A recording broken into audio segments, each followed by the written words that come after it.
Big chest, small brain. That's all these black waitresses are good for. Preston Anderson said it in Japanese, rapid, confident, cruel, while staring at Iris Sullivan's body. He assumed she couldn't understand. His execs squirmed, eyes on their plates, but Anderson kept going, switching between English and Japanese like he owned the room. "Honey, you understand me?" Mocking. Slow, like talking to a child.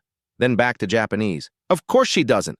Look at her. Nice body, empty head. That's why they hire these black girls, right? Something pretty to look at."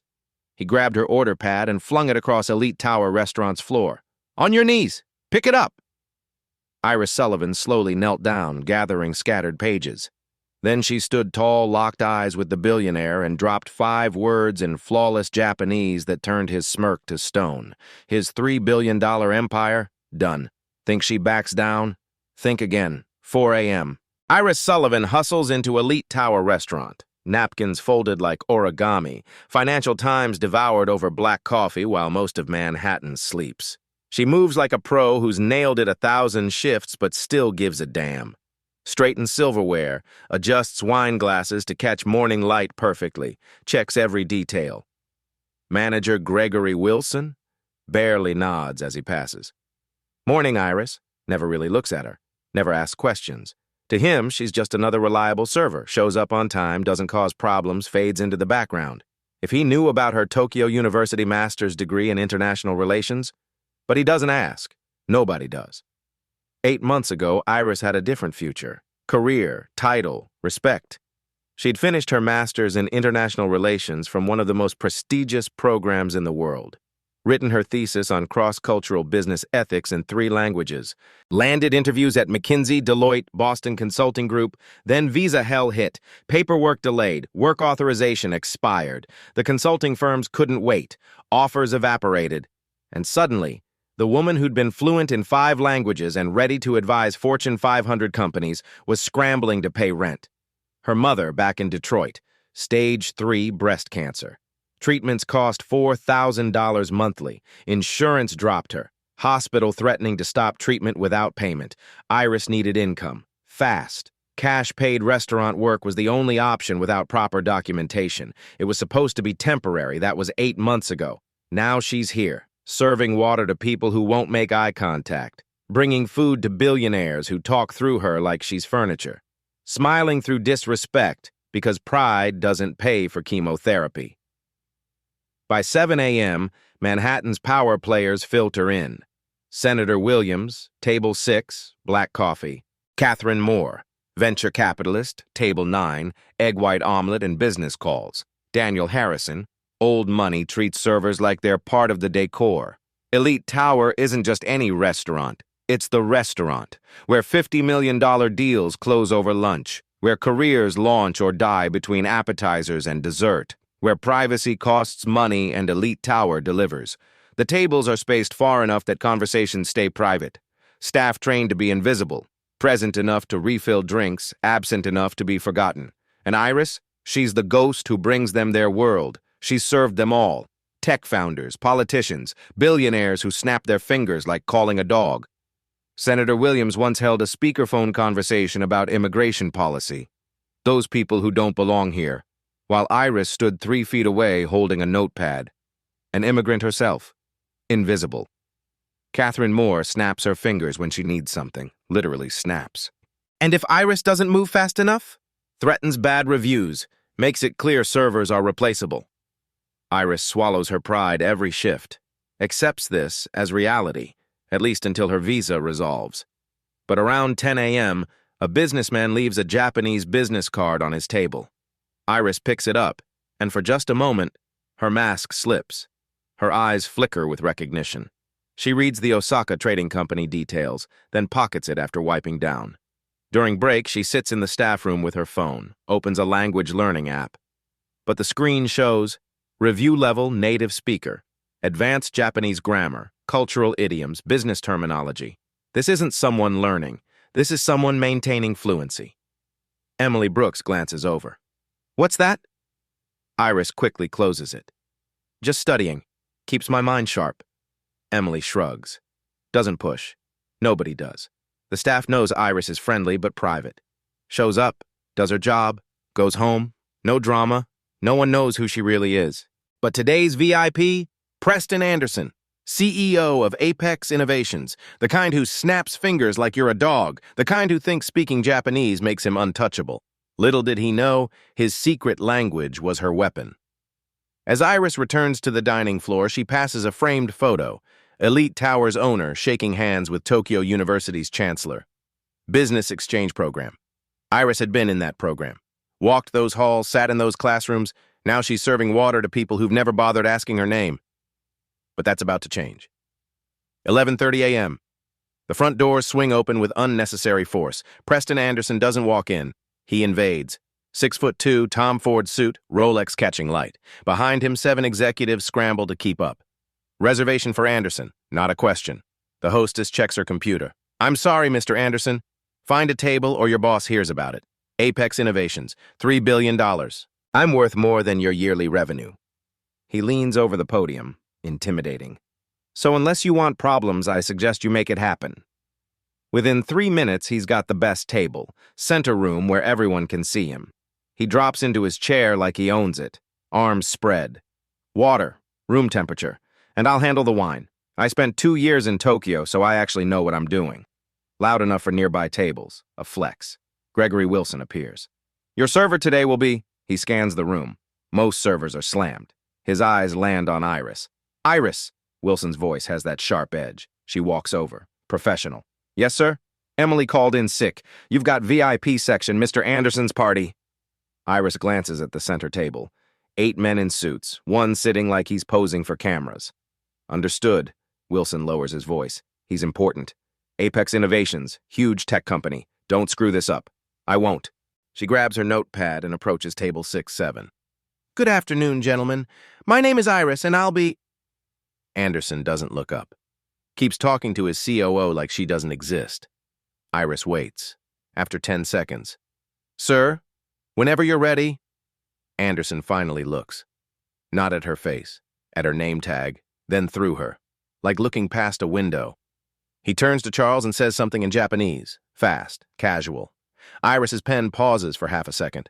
Anderson switches back to English. Yeah, tasting menu, whatever your chef recommends. And for drinks, I'll handle the wine list.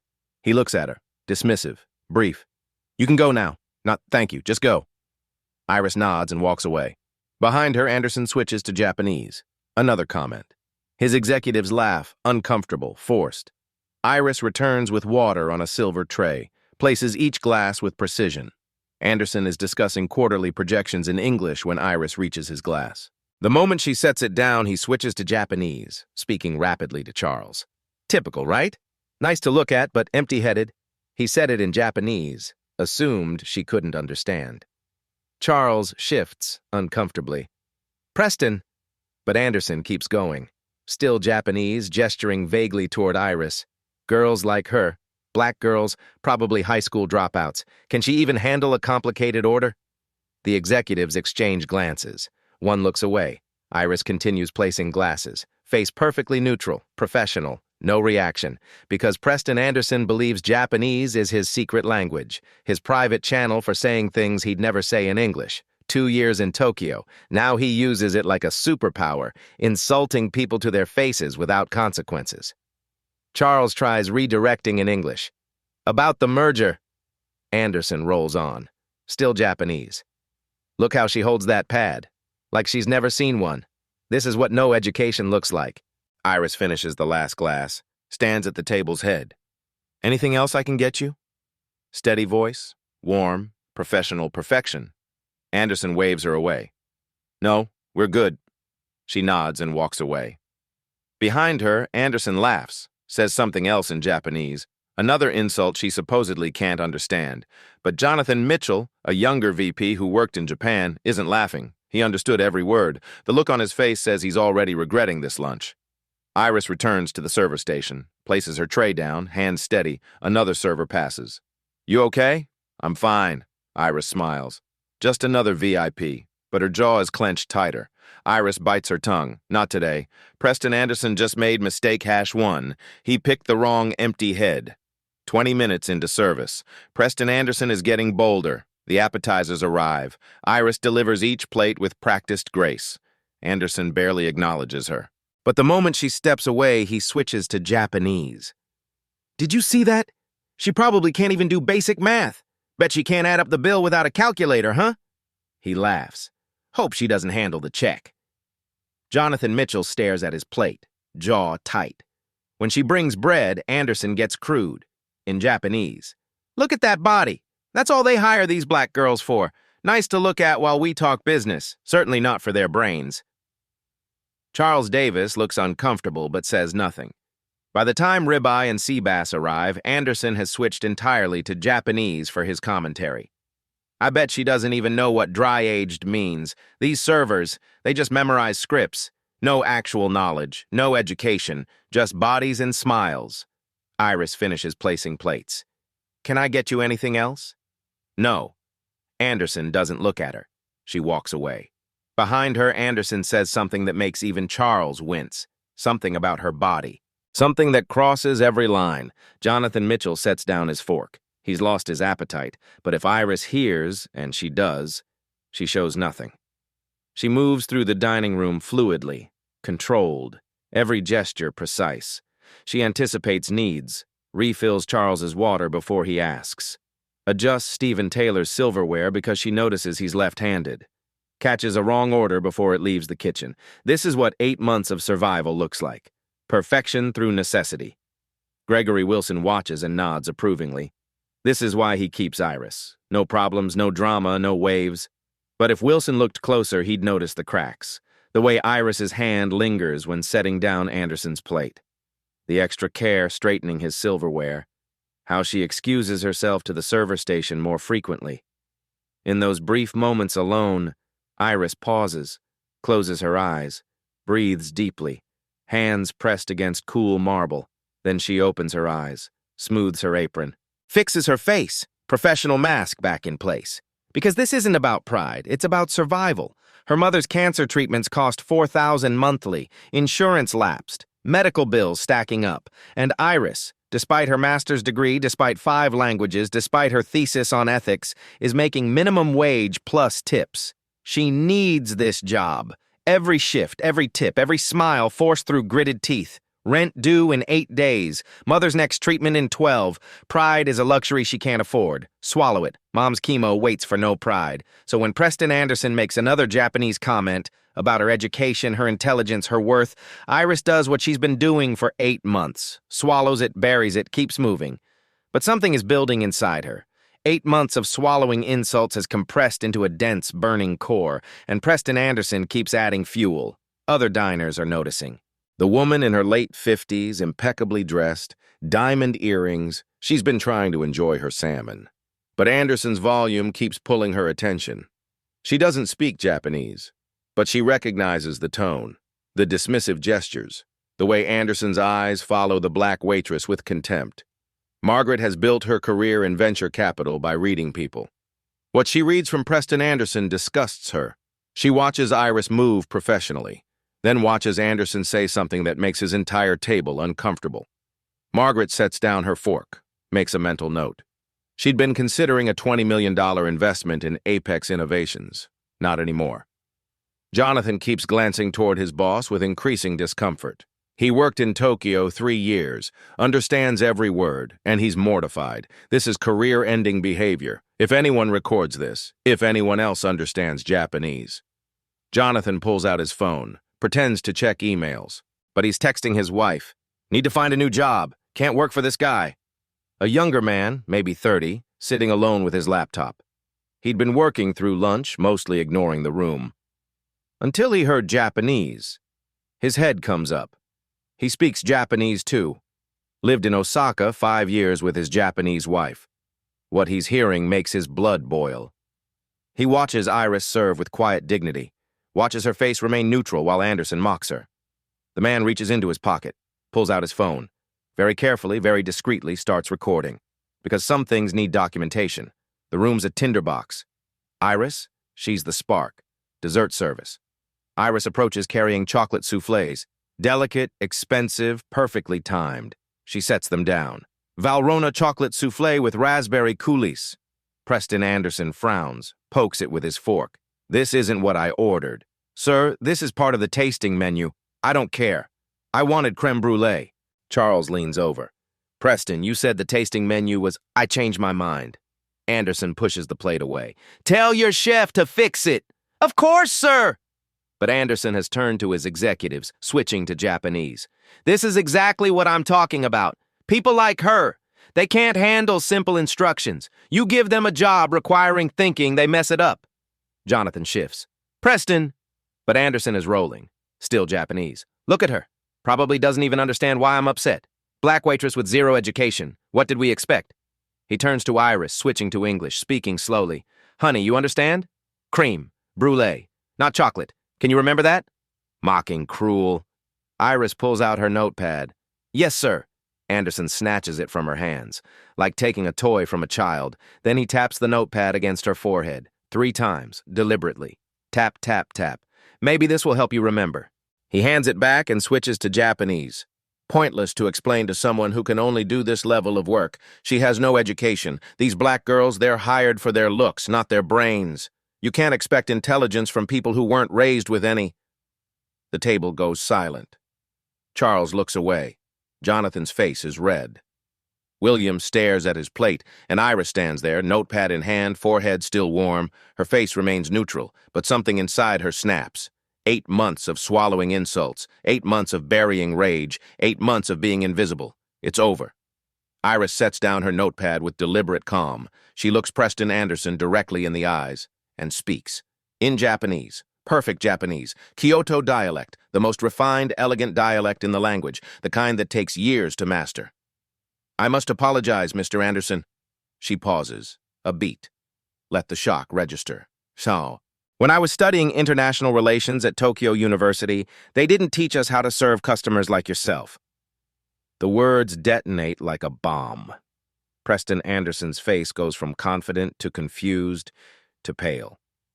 I spent 2 years in Kyoto completing my master's degree. My thesis was on cross-cultural business ethics, published in the Journal of International Relations. I'm fluent in 5 languages. Japanese is my second best. Pause. So when you said, just now in Japanese, that black girls are hired for looks, not brains, that we have no education, that I probably never finished high school. Another pause. I understood every single word. Anderson's mouth opens. No sound. Every insult, every comment about my body, every assumption about my intelligence. For the past hour, you've been speaking Japanese because you thought it made you untouchable. Iris picks up her notepad. You were wrong. She switches to even more formal Japanese, academic, corporate level. In Japan, there's a concept called hazukashi, that Japanese shame you can't wash off.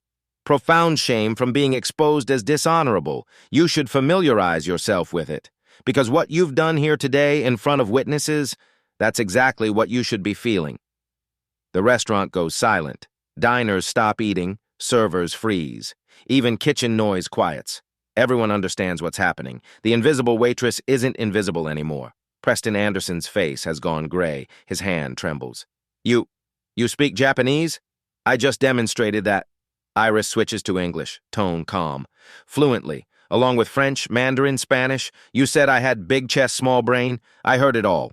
Would you like me to repeat your insults in any of those languages so everyone here can understand exactly what kind of man you are? Charles pushes his chair back, distancing himself. Jonathan has his phone out, recording. William looks like he wants to disappear. At table 4, Margaret Harris has her phone out too.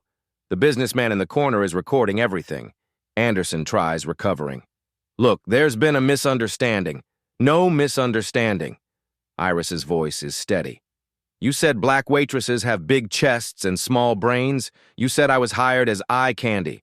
You physically tapped my forehead like a misbehaving dog, all while speaking Japanese because you assumed I was too uneducated to understand. Each accusation lands. The only misunderstanding is yours. You misunderstood who I am, what I'm capable of, and you severely misunderstood the consequences. Anderson looks around. No support. Margaret Harris stands, walks over, commanding. I recorded everything. The physical contact, the insults. I'm Margaret Harris, Harris Capital Partners. We were considering a $20 million investment in Apex Innovations. Pause. We're not anymore. Anderson goes white. The businessman approaches. I got video too. With audio. Jonathan stands. I work for Mr. Anderson. I speak Japanese. I heard every word. I'll testify if needed. Then the cascade begins. Jonathan. I'm also resigning, effective immediately. Another executive stands. I'm out too. Then another. Me too. William Clark stands last. I should have stopped you. I quit. Preston Anderson watches his team abandon him. One by one, publicly, surrounded. Witnesses, evidence, truth. Empire crumbling? Just the start.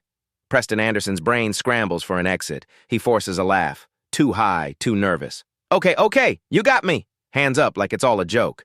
I had no idea you spoke Japanese. That's actually impressive. He looks around for support. His executives avoid eye contact. Look, it was just locker room talk. Guys being guys. I didn't mean anything by it. He speaks directly to Iris now, suddenly treating her like a person. You understand, right? Sometimes we say things we don't mean. Iris says nothing, just stares. Anderson's voice gets louder, defensive. Come on, everyone makes jokes. Everyone says things in private. That's normal. Margaret Harris crosses her arms. You physically touched her. That wasn't a joke. I barely tapped her notepad. It was nothing. She's being dramatic. Anderson spirals, throwing accusations. Maybe she's looking for a lawsuit. Is that what this is? Trying to shake down a billionaire? Wrong move. The restaurant bristles. Several diners stand, angry. Anderson realizes his mistake. Changes tactics. Wait, no, I didn't mean that. Obviously there was a miscommunication. Cultural differences. He turns to Gregory Wilson. I want to speak to your manager. This is unprofessional. Your employee is making a scene, embarrassing me in front of important associates. Wilson looks torn. Anderson is a VIP. Big spender, connected, but everyone heard, everyone saw. Mr. Anderson, maybe? Maybe what? Anderson stands using his height. Intimidation. I came here for a business lunch. I've been insulted, embarrassed, and now I'm being accused of what? Speaking Japanese? Since when is that a crime? Aggressive. Desperate. I demand an apology. From her, he points at Iris, and from this establishment, or my lawyers will discuss defamation, slander, and whatever else we can think of. The threat hangs. Charles Davis speaks up.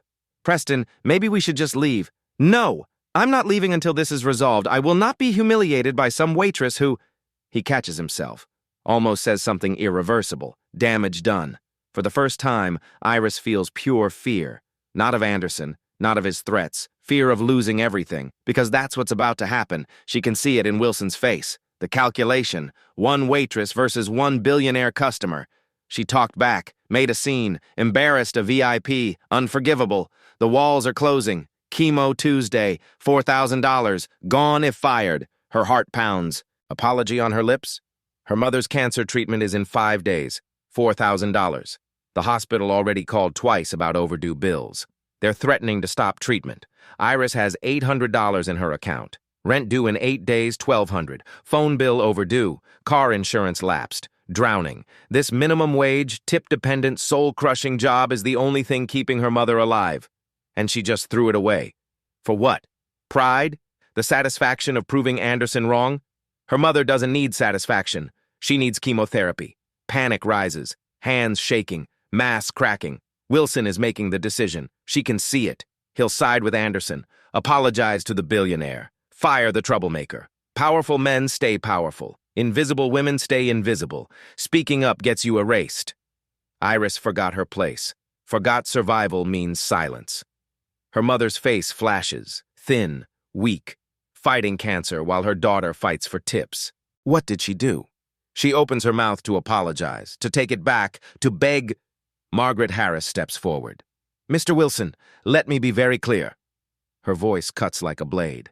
I speak Japanese. Fluently, I heard every word, and I recorded it. Phone up. Every insult, every racist comment, every degrading remark, including the physical contact, video, audio, timestamps. Anderson goes pale. I'm also a board member of this restaurant. I invested $2 million in Elite Tower 3 years ago, which means I have a say in how this place is run. Wilson's eyes widen. Miss Harris, and what I witnessed was assault, harassment, blatant racism from a customer you're considering protecting. ICE. So let me make this simple. You fire this young woman, I pull my investment. I go public with this video, and I personally ensure every media outlet in Manhattan knows Elite Tower protects racist billionaires over their own employees. Margaret pauses. Pull investment? Done. Video? Going viral. The businessman from the corner steps forward. I recorded it too, different angle, clear audio. Jonathan Mitchell stands. I'm Jonathan Mitchell, VP at Apex Innovations. I speak Japanese, understood every word. I'll testify under oath. He looks at Anderson. I'm also resigning. Effective immediately. Won't work for someone who behaves like this. Another executive stands. I'm out. Then another. Me too. William Clark stands last. I should have stopped you. I quit. The chain reaction is complete. Margaret turns to Wilson. So, what's your decision? Protect the racist billionaire or protect your employee who defended herself? Wilson looks at Iris, at Margaret, at phones recording, at witnesses, at Anderson standing alone. The math changed. Wilson takes a breath, finds his spine. Mr. Anderson, you need to leave. Anderson's jaw drops. What? We don't tolerate harassment here. You assaulted my staff, made racist comments, created a hostile environment. Wilson straightens. You're no longer welcome at Elite Tower Restaurant. Leave, now. Applause thunders. For once, the underdog wins. The room erupts. Preston Anderson stands surrounded by enemies he made, holding shattered pieces of his reputation. And Iris Sullivan, the waitress he underestimated, stands tall, still employed, still standing, still fighting. Witnesses spoke. Truth won. The powerful man lost. Preston Anderson stands frozen, cycling through emotions, shock, anger, humiliation, panic. A man watching his empire crumble in real time, but Iris isn't done. 8 months of silence, 8 months of swallowing insults, 8 months of being invisible. Not anymore. You want to know who I really am, Mr. Anderson? Iris's voice is steady, calm. The fear transformed into power. Let me tell you. She stands taller, shoulders back. I have a master's degree in international relations from Tokyo University, top 5% of my class. My thesis on cross-cultural business ethics was published in the Journal of International Relations, one of the most respected academic publications in the field. I'm fluent in 5 languages: English, Japanese, Mandarin, French, Spanish. I can read and write in 3 different alphabets. Anderson's mouth opens, closes. I was recruited by 4 Fortune 500 consulting firms before graduation. McKinsey, Deloitte, Boston Consulting Group, Accenture. They all wanted me. Job offers starting at $120,000 a year. Benefits, travel stipends, career trajectory that would have put me in executive leadership within 5 years. Pause. Let that sink in. So why am I here? Why am I serving you water instead of sitting in a boardroom advising companies on international strategy? Margaret Harris watches, fascinated. Visa complications. Iris's voice doesn't waver. My work authorization got delayed in bureaucratic red tape. Companies couldn't wait. Offers expired, and suddenly the woman who was supposed to be shaping global business policy was scrambling to pay rent. She looks around, everyone listening, captivated. My mother has stage 3 breast cancer. Treatments cost $4,000 monthly. Insurance dropped her. Hospital won't treat her without payment. So I took the only job I could get without proper documentation, cash-paid restaurant work, under the table, survival work. Jonathan Mitchell is recording, so are half a dozen others. I've been applying to 50 jobs a month for 8 months, 50 every single month, resumes, cover letters, interviews, and nothing. Because my visa status is complicated, because I'm overqualified for some positions and underqualified for others due to lack of American work experience. Because the system is designed to keep people like me stuck exactly where we are. Facts. No crack in her voice.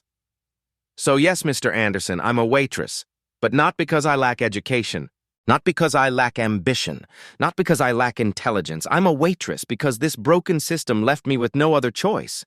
And people like you? You look at me and see exactly what you want to see, a stereotype, a punchline, someone beneath you. She steps closer. You never asked my name, never asked where I'm from, never asked anything about me. Because in your world, people like me don't matter. We're scenery, background noise. We exist to serve you and then disappear. Dead silence. But I'm not scenery. I'm not background noise. I'm a human being with a master's degree, 5 languages, and more cultural competence in my little finger than you've demonstrated in your entire life. Iris picks up her notepad, the one Anderson tapped against her forehead. So thank you, Mr. Anderson. Thank you for reminding me that no matter how educated I am, how hard I work, how much I achieve, there will always be people like you who see nothing but what they want to see, who use power to humiliate people they consider beneath them, who hide behind foreign languages because they're too cowardly to say their racism out loud in English. She sets the notepad on his table. Enjoy your creme brulee. If you can still afford it after your company's stock drops tomorrow. Preston Anderson's hands shake, face cycling pale to red to pale. He tries one last desperate move. I'll give you a job. The room goes silent. Shocked silence. What? Iris stares. A job. At Apex Innovations. Director level, 6 figures, full benefits, visa sponsorship, whatever you need. Anderson scrambles, trying to control the narrative. See, I'm not racist. I'm offering her a job right now. Everyone's watching. No! Iris's voice cuts like a knife. What do you mean, no? Do you understand what I'm offering? Fortune 500 company? The opportunity you said you wanted? I said no. Iris speaks in Japanese now. Perfect, formal, devastating. I would never work for a man who treats people the way you treat people. Your company culture is toxic because you're toxic. You don't value people. You value credentials you can display like trophies. You don't want me because I'm talented. You want me because hiring me makes you look less racist. Anderson's face goes red. You're making a mistake. The mistake was yours. You had a chance to treat me with basic human dignity. You chose cruelty. You chose racism. And now you're facing consequences. She switches to English. I would rather stay a waitress than work for someone who thinks speaking a foreign language gives him permission to dehumanize people. Anderson looks around desperately. His remaining colleagues won't meet his eyes. Margaret is smiling grimly. The businessman is still recording. This is insane, Anderson mutters. I'm being destroyed over a joke, over words. Over words? Jonathan steps forward. Preston, you physically touched her, called her stupid. Made racist comments about her body, her intelligence, her worth as a human being, for an hour, in front of witnesses. That's not nothing. Anderson's phone starts buzzing. Ringing, buzzing, notifications exploding. Someone posted the video. It's going viral. His PR team calling. Board of directors, investors. The reckoning is beginning. Gregory Wilson steps forward. Final decision. Mr. Anderson, you need to leave now. Security will escort you if necessary.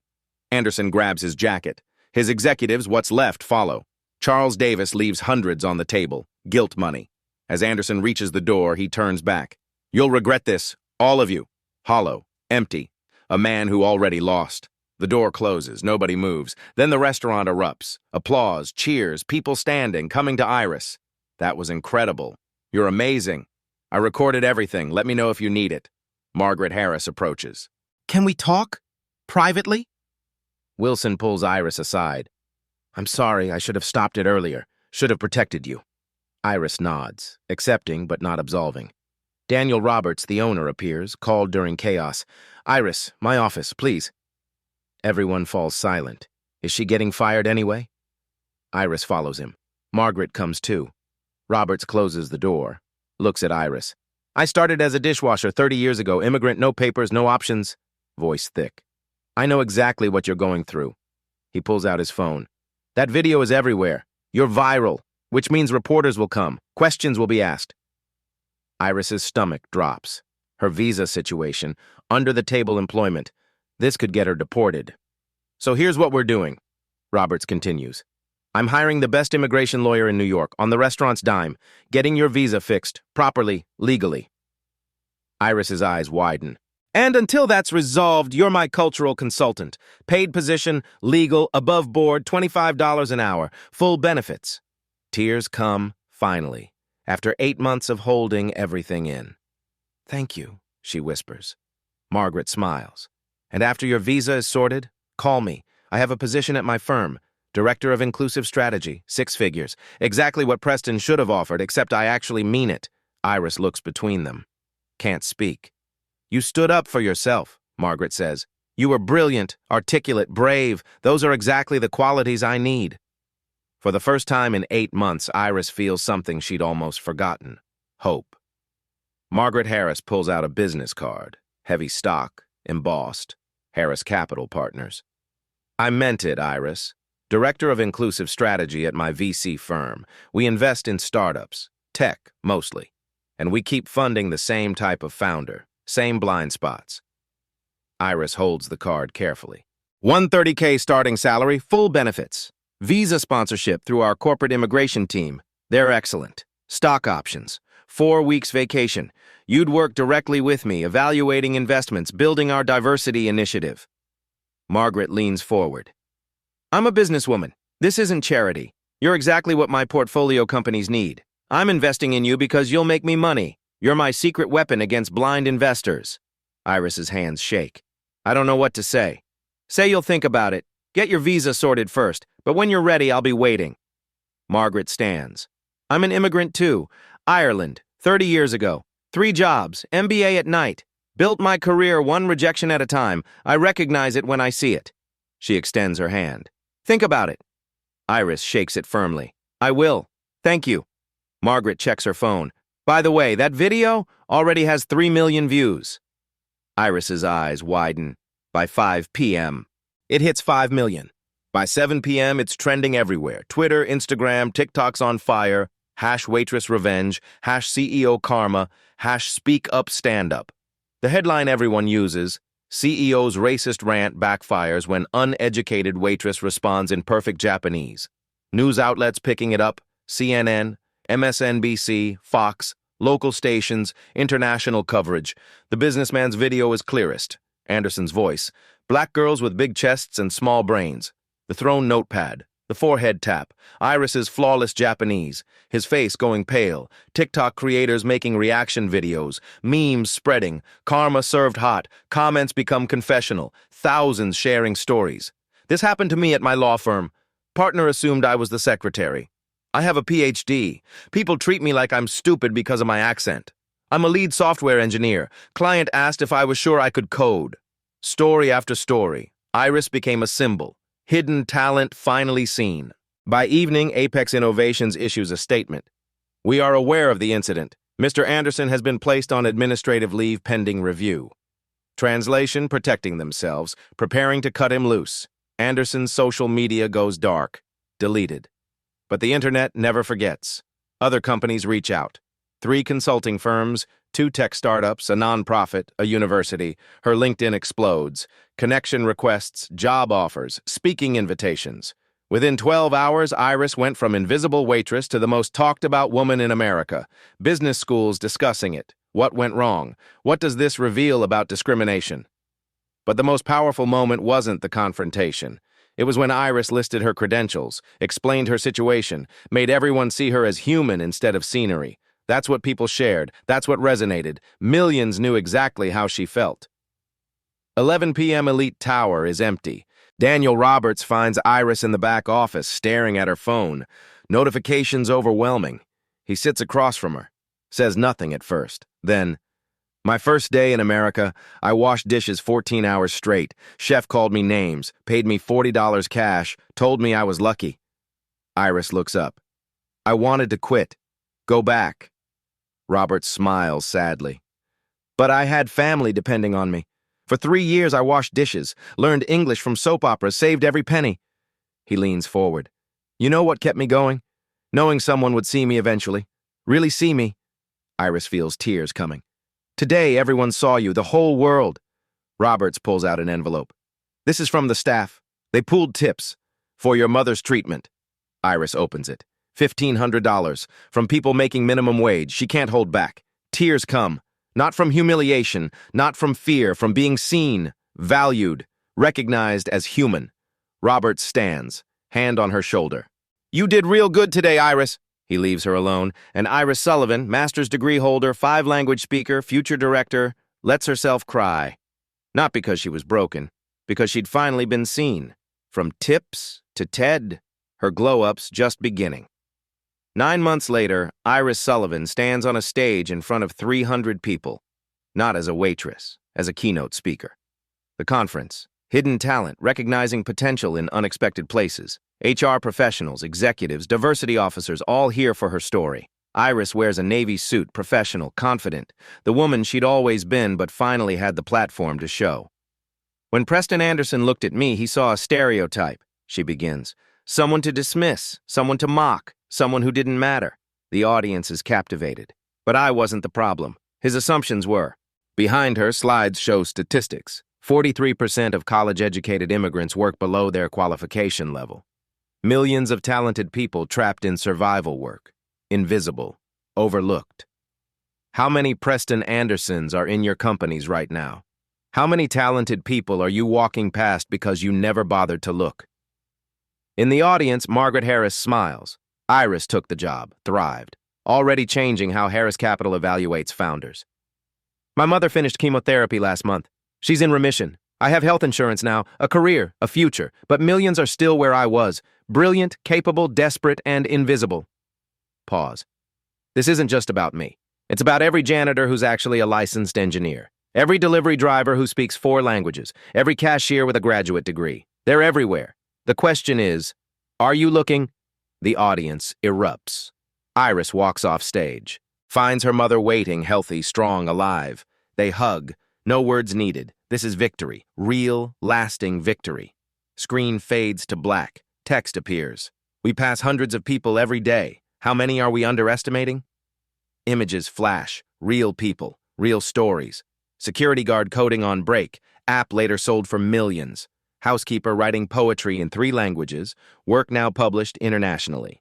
Bus driver with PhD in physics couldn't get hired because degree was too foreign. Cafeteria worker who speaks 5 languages helped negotiate major international contract. Voiceover. Iris's voice, warm and clear. Talent doesn't look like what we expect. It doesn't always have the right credentials, the right accent, the right background. Sometimes it's wearing a uniform. Sometimes it's taking your order. Sometimes it's invisible because we choose not to see it. More images, more faces, more hidden brilliance. How many times have you been underestimated? How many times have you underestimated someone else? The question hangs. Everyone has experienced both sides. Been dismissed. Dismissed others. The next time you interact with someone in a service job, remember, you have no idea who they really are, what they've survived, what they're capable of. Final image. Iris at Elite Tower in uniform 8 months ago. Then Iris now in her office leading a meeting, thriving. Transformation visible, powerful, real. Text appears. Respect isn't about position, it's about recognition. Then, look closer, ask deeper. Everyone has a story. Share a time you were underestimated. Tag someone whose potential you see. Tell us about hidden talent you've witnessed. Social media handles appear. Website for Hidden Talent Initiative. Nonprofit Iris started to help overqualified immigrants navigate career barriers. Subscribe for more stories of overlooked brilliance, because the next genius might be serving your coffee, cleaning your office, delivering your packages.